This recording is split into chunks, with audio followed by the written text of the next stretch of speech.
Welcome back to Musicland Stories, the origin point for all music and adventure stories in the known universe, and some of the unknown ones. And we're here at the Musicland Concert Hall.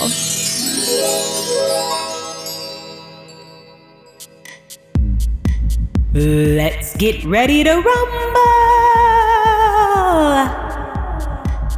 Cosmic Cats, you could have been anywhere in the galaxy this evening, but you are lucky enough to be here with me, the Conductor, on Trancelore, the dance party capital of the universe. Aside from the fact that it's always a good time for a dance party, why have I brought you to this particular planet at this particular point in time? Well, let me increase your beats per minute and bring you up to speed. We are here because our friend Mo is about to face off against my latest invention, the Delta Drumtronic 9000. Now, I know you've got questions. First one, how can I be the conductor but also be an inventor? Cosmic Cats, music is all about invention. It's where something old meets something new. Something borrowed meets kind of blue. Musicians are always inventing. Whether it's DJ Kool Herc at a house party inventing hip-hop, or Robert Moog in the lab creating a synthesizer that can make you go...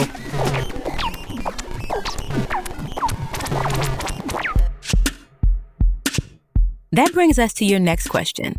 What is the Delta Drumtronic 9000? Well, my friends, this handy-dandy device weighing in at just over 9,000 pounds is the newest answer to all your drumming needs. It turns drumming from an art into a science. Who needs to think when this pile of wires and circuits can manufacture a beat for you?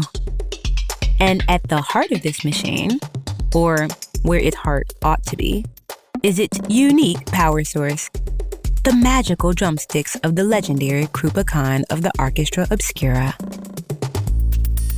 As for your third question, because you're allowed up to 3, didn't Toots Uncommon, leader of the Orchestra Obscura, give those drumsticks to Mo and invite her to join the Orchestra Obscura on its star-spanning journey?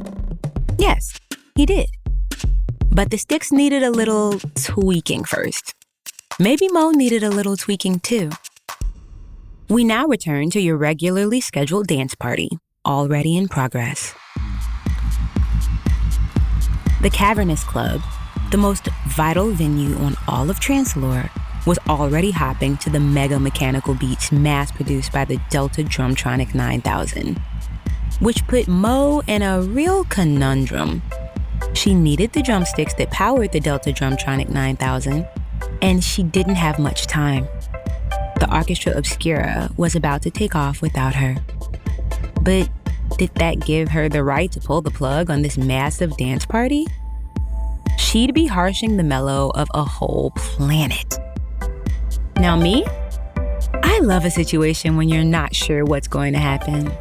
There's a second when the applause dies down, and I raise my baton and no one knows what song is coming next. At that moment, anything is possible. I could summon up a samba, rustle up a rumba, whip up a waltz. Sometimes I'm not sure until the first note plays.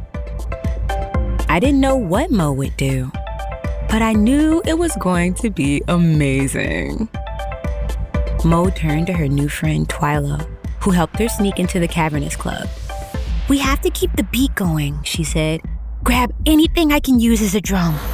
Mo and Twilo gathered up everything they could find that you could possibly beat on. Bottles and cans, buckets and fans. Once the roadies and sound guys and lighting guys heard the story of Mo's quest, everyone backstage joined in.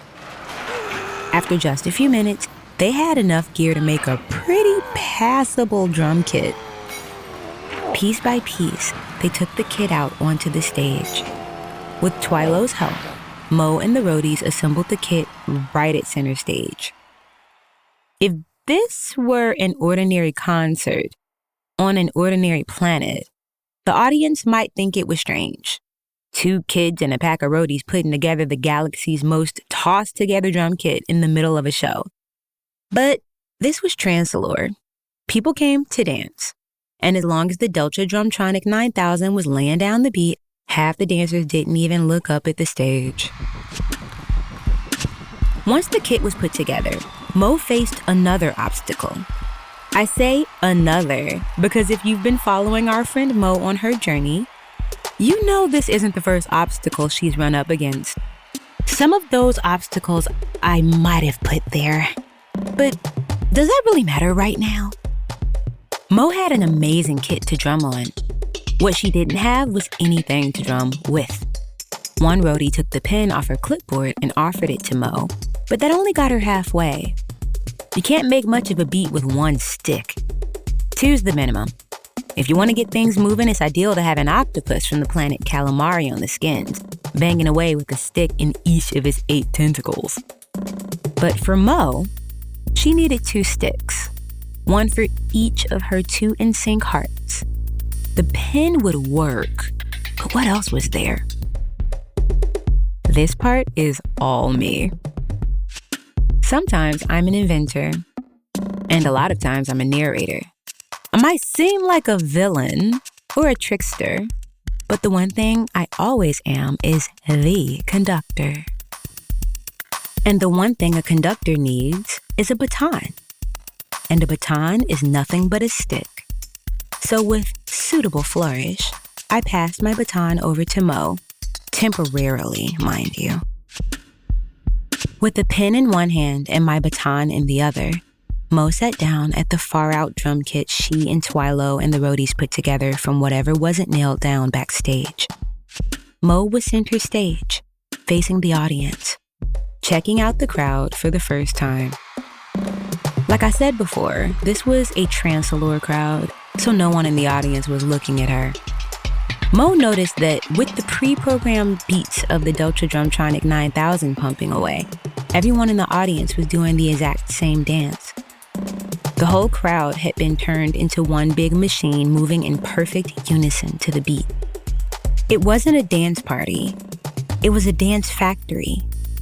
It was fully mechanical, like they weren't even humans anymore. Mo knew she had to keep the party going, but she also had to break them out of this lock groove.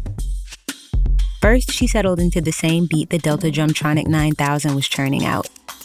She fell into rhythm too, just like the dancers in the audience. She could feel that beat lock into all her muscles, like she was becoming a robot too. Maybe it wouldn't be that bad, playing the same beat over and over and over.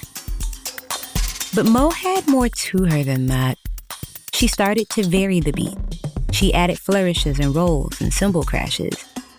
As the beat changed, people in the crowd broke out of their mechanical moves. They turned to the stage to scope what Mo was putting down. It was like they could feel their bodies again. Like when you're out in the cold so long, your fingers get numb, and you clap your hands together to get them moving. Some people started to clap. Some started to snap. A couple folks began to move, while others chose to groove. Mo nodded to the sound guy, who pumped up the volume on Mo's kit, bringing the sound down on the Delta Drumtronic 9000 until the robo-drummer was nothing more than a background beat. Once the audience was all in on Mo's groove, and the dance party broke out of its factory settings and into a wild swing, Twilo snuck around the back of the Delta Drumtronic 9000. He removed the back panel, which was about the size of a record sleeve. Nodding his head along to Mo's sick beat, he peered inside the Delta Drumtronic 9000. Right in the center were the magical drumsticks of Krupa Khan. Without a moment's hesitation, Twilo snatched the drumsticks out of the robot. He looked over at Mo, rocking away at center stage. She was knocking it down with just a pen and a baton. Twilo wanted to know what she'd sound like if she had these sticks. I wanted to know too. He jittered and jived up to center stage, shimmied along by Mo's beats.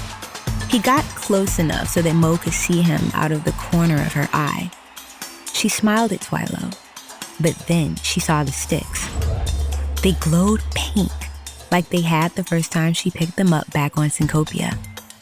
Without losing rhythm, Mo tossed the pin to the roadie with the clipboard and grabbed one of the sticks in her right hand. She tested it out on a hi-hat cymbal she made out of a hubcap, and it sounded perfect, only missing its partner. Mo spotted me in the wings.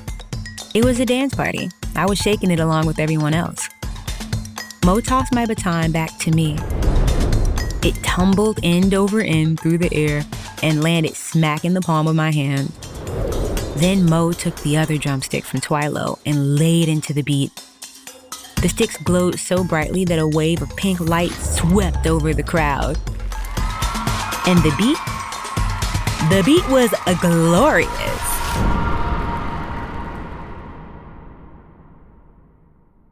An hour later, Mo exited the stage to thunderous applause. The dancers, drenched in sweat, filed out of the cavernous club and headed home to rest, because every morning on Trancelore begins with breakbeat breakfast. Trancelore hugged Mo and said this was the best dance party he'd ever been to, which, since it was the first dance party he'd ever been to, was 100% most definitely true. Mo looked at me like I had some explaining to do. I told Mo she had 3 questions, and she should use them wisely. Drum roll, please. Question number 1.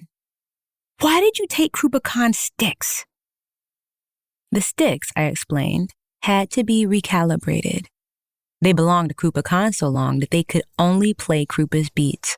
The Delta Drumtronic 9000 wasn't much good for throwing dance parties, but it did reconfigure the sticks so Mo could properly claim them as her own. Question number 2. But why bring them all the way to Trancelore and make me chase after you? I needed the energy of the universe's biggest dance party to power the Delta Drumtronic 9000, I said.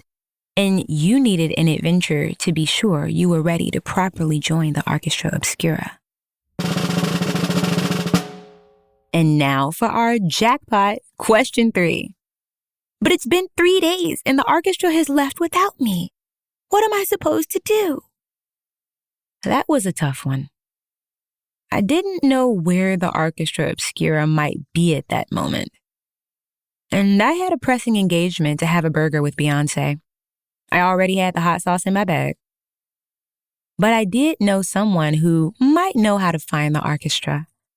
I could use the portal to send Mo there quicker than you could say, get information. I fired up the portal, and through it, Mo saw another new planet, another place she'd never been.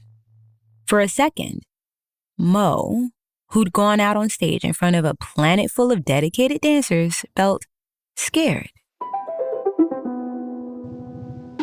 Trancelore, who had stayed by Mo's side since he met her outside the Cavernous Club, took Mo's hand. "Come on," he said. "We'll go together." And hand in hand, these 2 kids stepped through the portal to the next track on their album of adventures. A track we'll put the needle down on next time. Musicland Stories is a collaboration between Starglow Media and Double Elvis. Executive producers from Double Elvis are Jake Brennan and Brady Sadler. Executive producers from Starglow Media are Jed Baker and Agrenish A. Palmer. This episode of Musicland Stories was written by Bob Prohl. Alessandro Santoro is our showrunner. Narration by me, Nikki Lynette. Original score by Jonathan Warman. Story editing by Zeph Lundy. And episode mix by Colin Fleming. Grown-ups, you can find more ad-free fun for the whole family by subscribing to Starglow Plus on Apple or wherever you listen to podcasts. See you soon, Cosmic Cats. Until next time, Conductor out.